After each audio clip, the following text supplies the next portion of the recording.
आता बातमी पुन्हा एकदा बारामती पोटनिवडणुकी संदर्भातली आहे। सुनेत्रा पवार यांनी पुन्हा एकदा हर्षवर्धन सपकाळ यांना फोन केलाय।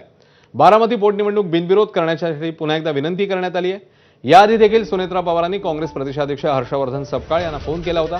अर्ज मागे घेण्याचा उद्या शेवटचा दिवस आहे आणि त्यामुळे काँग्रेसच्या भूमिकेकडे आता सगळ्यांचंच लक्ष आहे।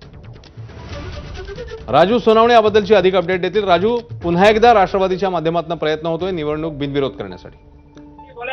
अश्विन, आपण पाहतोय की उद्या बारामती पोटनिवडणुकीचा अर्ज मागे घेण्याचा शेवटचा दिवस आहे आणि आज पुन्हा एकदा जे आहे ते सुनेत्रा पवार उपमुख्यमंत्री यांनी हर्षवर्धन सपकाळ यांना फोन केलेला आहे आणि कुठेतरी ही निवडणूक बिनविरोध करावा अशी पुन्हा एकदा विनंती वजा मागणी केलेली आपल्याला पाहायला मिळते। त्यामुळे आता काँग्रेस नेमकी आपली भूमिका काय घेणार आहे हे पाहणं अतिशय महत्त्वाचं राहणार आहे।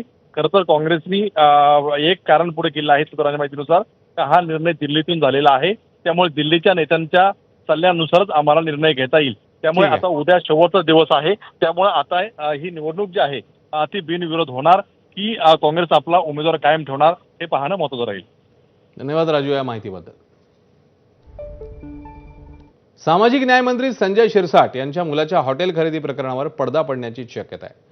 प्रकरणाचा चौकशी अहवाल प्रकरणाचे पूर्ण झाले असून चौकशी अहवाल आता सरकारच्या टेबलावर पोहोचलाय। सिद्धांत शिरसाट यांच्या धनदा कॉर्पोरेशन मार्फत हॉटेल बिट्स खरेदीचा व्यवहार झाला आणि त्यानंतर राजकीय वर्तुळामध्ये खळबळ उडाली। मे 2025 मधील लिलाव प्रक्रियेत दबाव टाकून अनियमितता झाल्याचा आरोप विरोधकांनी केला होता। विभागीय आयुक्तांच्या अध्यक्षतेखालील 8 सदस्यीय समितीने या व्यवहाराचा बारकाईने छडा लावला। लिलाव प्रक्रियेतील तांत्रिक बाबी, पारदर्शकता आणि नियमांचं पालन याची सखोल तपासणी करण्यात आली। आता या चौकशीचा अंतिम अहवाल महसूल विभागाकडे सुपूर्द करण्यात आलाय। या प्रकरणावर सरकार नेमका काय घेणार निर्णय याकडे सगळ्यांचंच लक्ष आहे।